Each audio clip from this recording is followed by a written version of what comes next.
ओम शांति। आज बाबा ने कर्म इंद्रियों की आकर्षण की बात करी कि बच्चे ये कर्म इंद्रियां ही भागती हैं और इन्हें ही कंट्रोल करना है। इसीलिए बाबा ने आज ज्ञान के इंजेक्शन की भी बात करी कि बच्चे आत्मा को ज्ञान का इंजेक्शन लगाना है। इंजेक्शन भी कौन सा लगाना है? ज्ञान का इंजेक्शन। क्यों? क्योंकि शरीर का इंजेक्शन शरीर की बीमारी को ठीक करेगा, लेकिन अभी तो सुलटी चीज़ पता चली है कि हम शरीर नहीं, हम तो आत्मा हैं। यानी कि आत्मा शरीर को चलाने वाली ताकत है। तो उस आत्मा को ही बीमारी लगी है ना।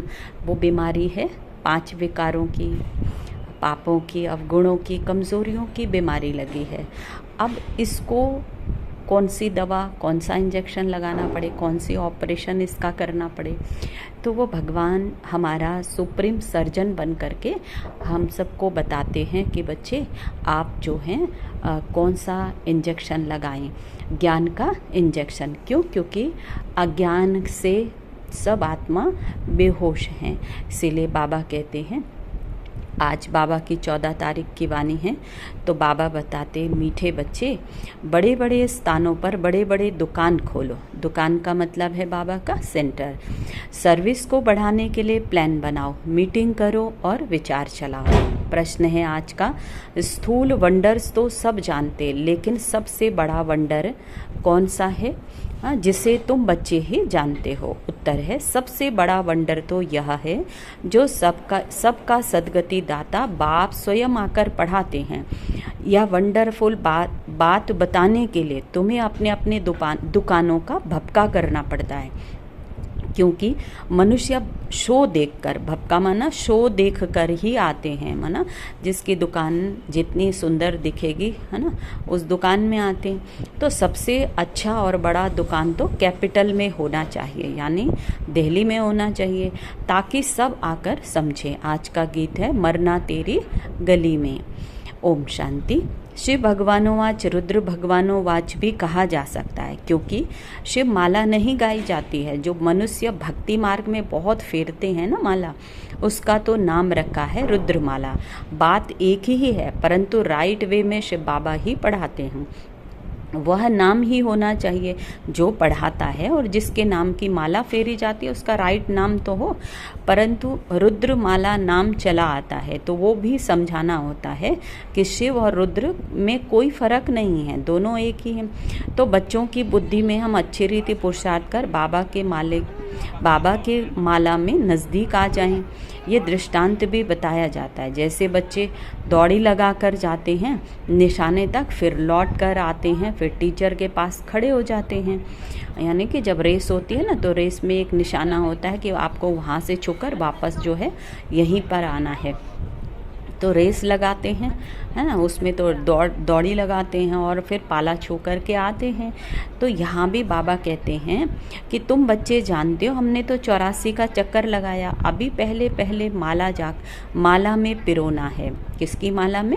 वो शिव की माला में। वो है ह्यूमन स्टूडेंट की रेस, या है रूहानी रेस। बाबा कहते हैं वहाँ तो मनुष्यों की रेस होती है ना, कि कौन कितनी तेज़ दौड़ सकता है और कितनी पढ़ाई में कौन कितना अच्छा गैलप कर सकता है। लेकिन यहाँ कौन दौड़ लगाने वाला है? यहाँ आत्मा की रेस है। वो रेस तो तुम कर ना सको। बाबा ने कहा वो जो मनुष्यों की रेस है वो रेस तो हम कर नहीं, मतलब हर कोई नहीं दौड़ सकता ना। लेकिन जो रेस भगवान करवाते हैं, जो रेस हमें बाबा करवाते हैं, वो रेस तो बाबा ने कहा हर कोई कर सकता है। वो रेस है याद की यात्रा की रेस। तो इस याद को तो मन और बुद्धि से करना है, तो सब कर सकते हैं। यह तो है ही आत्माओं की बात। आत्मा तो बूढ़ी जवान छोटी बड़ी कुछ होती नहीं है। आत्मा तो सबकी वैसे ही, चाहे छोटा सा बच्चा है, चाहे बूढ़ा है, जवान है, सबकी आत्मा का साइज एक ही है। आत्मा तो एक ही है। आत्मा को ही अपने बाप को याद करना, इसमें कोई तकलीफ की बात नहीं। भल पढ़ाई में ढीले भी हो जाएं, परंतु इसमें क्या तकलीफ है? हैं।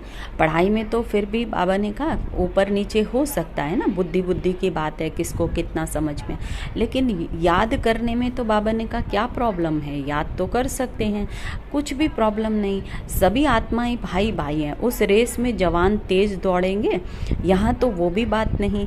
तुम बच्चों की रेस है रुद्रमाला में पिरोने की, तो बुद्धि में हम आत्माओं का भी झाड़ है, वो है शिव बाबा की सब मनुष्य मात्र की माला।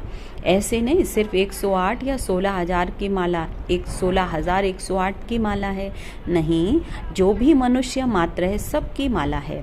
बच्चे समझते हैं नंबरवार हर एक अपने अपने धर्म में जाकर विराजमान होंगे, जो फिर कल्प कल्प उसी जगह पर ही आते रहेंगे। यह भी वंडर है ना, दुनिया इन बातों को नहीं जानती। तुम्हारे में भी जो विशाल बुद्धि वाले हैं वो इन बातों को समझ सकते हैं। तो बच्चों की बुद्धि में यही ख्याल रहना चाहिए, हम सबको रास्ता कैसे बताएं।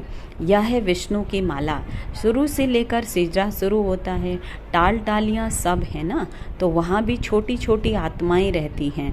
यहाँ है मनुष्य, फिर सब आत्माएं एक्यूरेट वहाँ खड़ी हो जाएंगी, यानी कि ब्रह्मांड में। यह वंडरफुल बातें हैं। मनुष्य यह स्थूल वंडर सब देखते हैं, परंतु वो तो कुछ भी नहीं है। बाबा ने कहा वो ये दुनिया के 7 वंडर्स कुछ भी नहीं है, ये कितना बड़ा वंडर है जो सबकी सद्गति दाता परमपिता परमात्मा आकर के हमको पढ़ाते। कितनी वंडर की बात है कि वो भगवान जिसको सारी दुनिया ढूंढ रही है और पता नहीं लगा सकती कि और वही भगवान धरती पर आकर के पढ़ा रहे हैं, ये कितना वंडर है। तुमको ये सब पॉइंट्स की भी धारणा करनी है। मूल बात है ही गीता के भगवान की, इस पर जीत पाई जाए तो बस। गीता है ही सर्वशास्त्रमयी शिरोमणि भगवान की गाई हुई। पहले पहले यह कोशिश करनी है। हाँ, गीता का भगवान कौन है? तो आजकल तो बड़ा भपका चाहिए। जिस दुकान में बहुत शो होता है वहाँ बहुत मनुष्य घुसते हैं, समझेंगे यहाँ तो अच्छा माल होगा।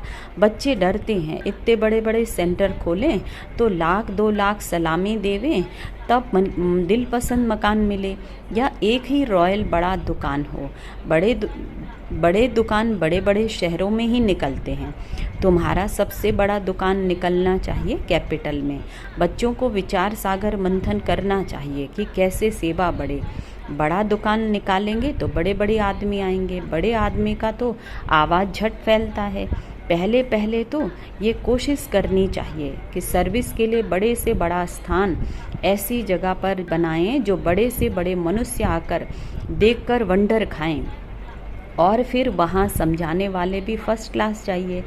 कोई एक भी हल्की बीके समझाती है तो समझते हैं शायद बीके ही ऐसी हैं, इसीलिए दुकान पर सेल्समैन भी अच्छे फर्स्ट क्लास चाहिए।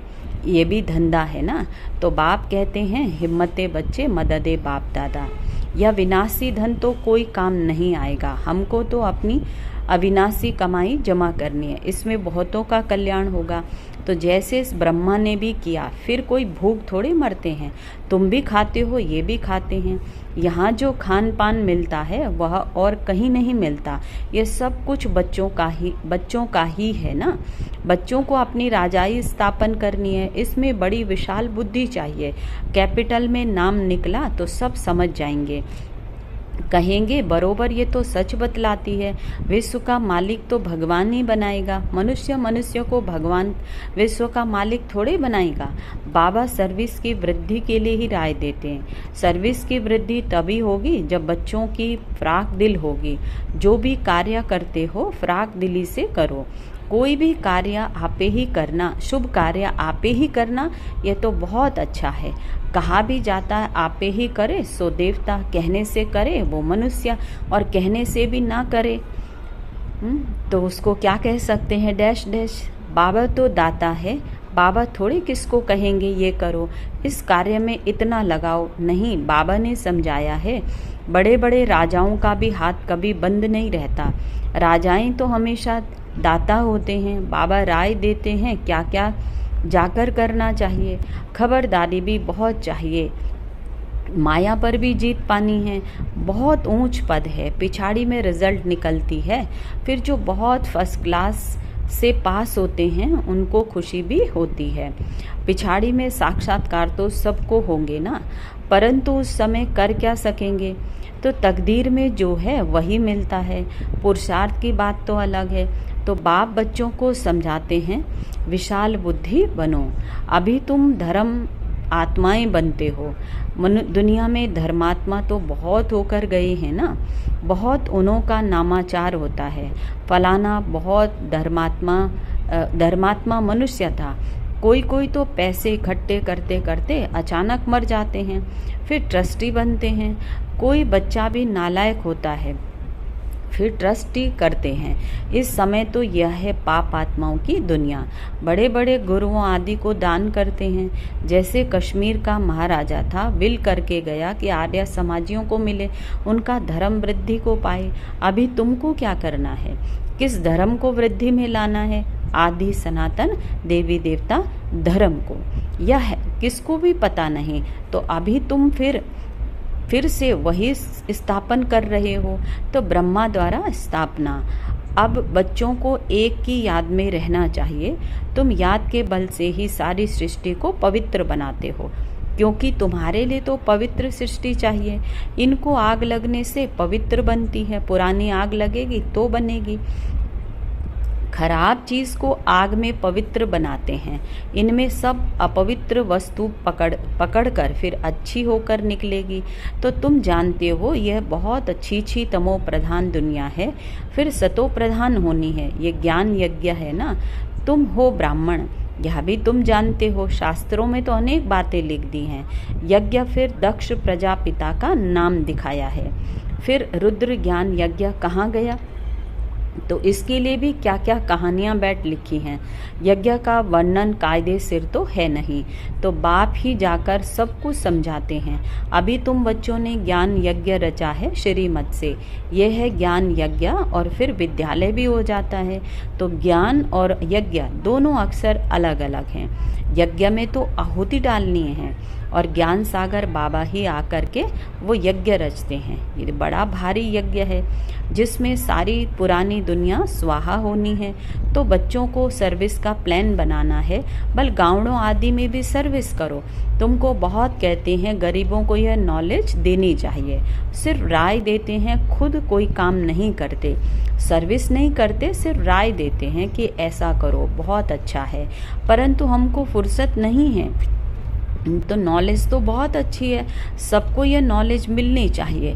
अपने को बड़ा आदमी, तुमको छोटा आदमी समझते हैं।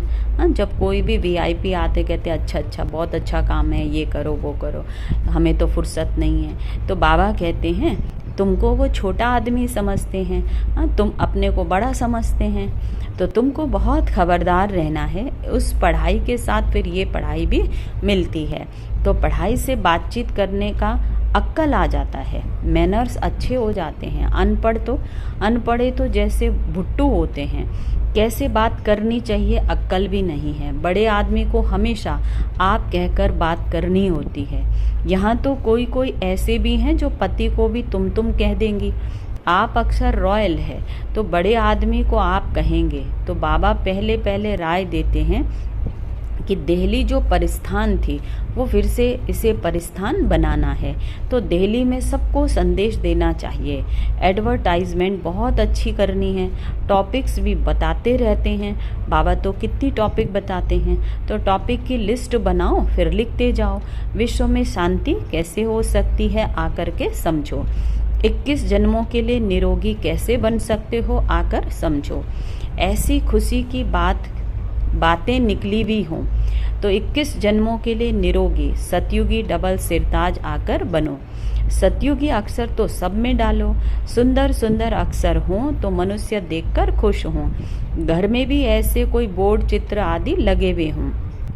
अपना धंधा आदि भले करो, साथ साथ सेवा भी करते रहो। धंधे में सारा दिन थोड़े ही रहना होता है, ऊपर से सिर्फ देखभाल करनी होती है।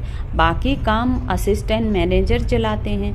कोई सेठ लोग फ्राक दिल होते हैं तो असिस्टेंट को अच्छी पगार देकर गद्दी पर भी बिठा देते हैं। यह तो बेहद की सर्विस है और सब है हद की सर्विस। इस बेहद की सर्विस में कितनी विशाल बुद्धि होनी चाहिए। हम विश्व पर जीत पाते हैं, काल पर भी हम जीत पाकर अमर बन जाते हैं। तो ऐसी ऐसी लिखत देकर आएंगे तो समझने की कोशिश भी करेंगे। अमर लोक का मालिक तुम कैसे बन सकते हो, आकर समझो। ये बाबा सेवा की युक्तियाँ बता रहा है। बहुत टॉपिक्स निकल सकती हैं कि सेवा के लिए ये टॉपिक हो, ऐसा ऐसा लिखा हुआ हो और ऐसे ऐसे मतलब स्लोगन लिखे हों जो लोग पढ़ करके आएँ, तो तुम किसको विश्व का मालिक बना सकते हो। वहाँ दुख का नाम निशान नहीं रहता। कहाँ? जहाँ के लिए ये सेवा हो रही है, यानी स्वर्ग के लिए।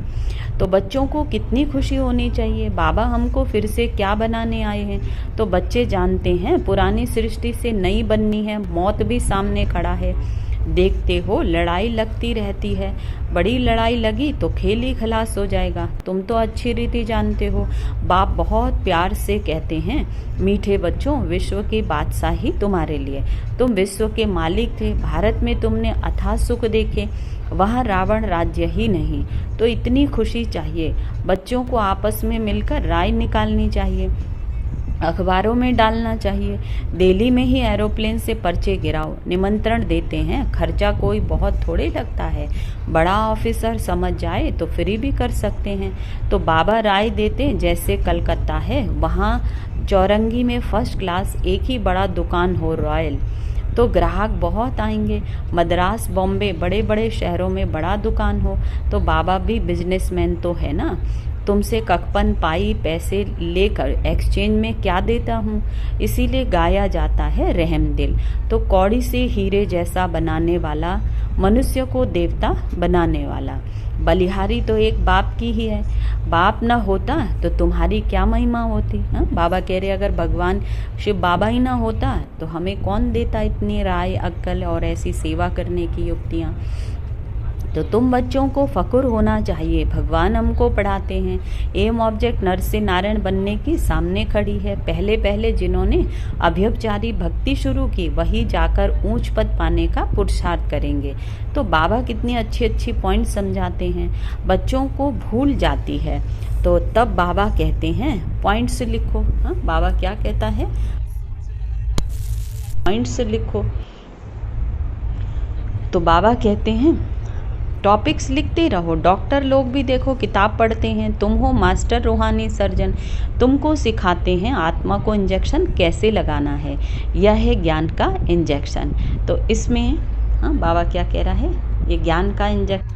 बाबा क्या कहते हैं कि डॉक्टर लोग कितना पढ़ते हैं, तुम तो मास्टर रूहानी सर्जन हो, तुमको सिखलाते हैं आत्मा को इंजेक्शन कैसे लगाना है। ये है ज्ञान का इंजेक्शन। इसमें सुई आदि कुछ नहीं है। बाबा या अविनाशी सर्जन आत्माओं को आकर पढ़ाते हैं, वही अपवित्र बनी है। यह तो बहुत ईजी है। बाप हमको विश्व का मालिक बनाते हैं, उनको हम याद नहीं कर सकते।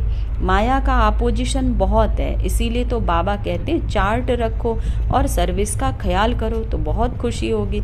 कितनी भी अच्छी मुरली चलाते हैं परंतु योग तो है नहीं। बाप से सच्चा बनना भी बड़ा मुश्किल है। अगर समझते हैं हम बहुत तीखे हैं तो बाबा को याद करके चार्ट भेजें, तो बाबा समझेंगे कहाँ तक सच है या झूठ है। अच्छा बच्चों को समझाया है, सेल्समैन बनना है अविनाशी ज्ञान रत्नों का। हाँ, बाबा ने दुकान की बात करी ना आज, कि सेंटर दुकान है और उसको चलाने वाले अच्छे सेल्समैन चाहिए।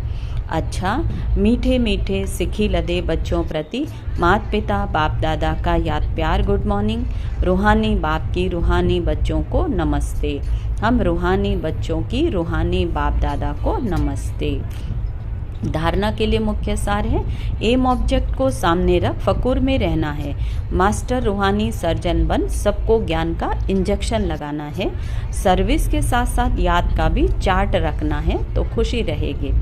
और फिर है बातचीत करने के मैनर्स अच्छे रखने हैं। आप कहकर बात करनी है। हर कार्य फराक दिल बनकर करना है, यानी बड़ी दिल। आज का वरदान है सर्व कर्मेंद्रियों की आकर्षण से परे कमल आसन पर रहने वाले दिव्य बुद्धि और दिव्य नेत्र के वरदानी भव। बाप दादा हर एक ब्राह्मण बच्चे को जन्मते ही दिव्य बुद्धि, दिव्य समर्थ बुद्धि और दिव्य नेत्र का वरदान देते। जो बच्चे अपने बर्थडे की यह गिफ्ट सदा यथार्थ रीति यूज़ करते हैं वो कमल पुष्प के समान श्रेष्ठ स्थिति के आसन पर स्थित रहते हैं। किसी भी प्रकार की आकर्षण, देह के संबंध, देह के पदार्थ व कोई भी कर्म इंद्रिय उन्हें आकर्षित नहीं कर सकती। वे सर्व आकर्षणों से परे सदा हर्षित रहते हैं। वे स्वयं को कलयुगी पतित विकारी आकर्षण से किनारा किया हुआ महसूस करते हैं। स्लोगन है, जब कहाँ भी आसक्ति न हो तब शक्ति स्वरूप प्रत्यक्ष हो। आज के अव्यक्त इशारे हैं, अपने श्रेष्ठ संकल्प द्वारा अन्य आत्माओं के व्यर्थ संकल्पों व विकल्पों की बहती हुई बाढ़ से और अपनी शक्ति से अन्य समय में किनारा करके दिखाओ। व्यर्थ संकल्प शुद्ध संकल्पों में परिवर्तित कर दो। व्यर्थ संकल्पों को शुद्ध में परिवर्तित कर दो। एक स्थान पर होते हुए भी अनेक आत्माओं पर आपके श्रेष्ठ संकल्प और दिव्य नज़र का प्रभाव पड़े। ओम शांति।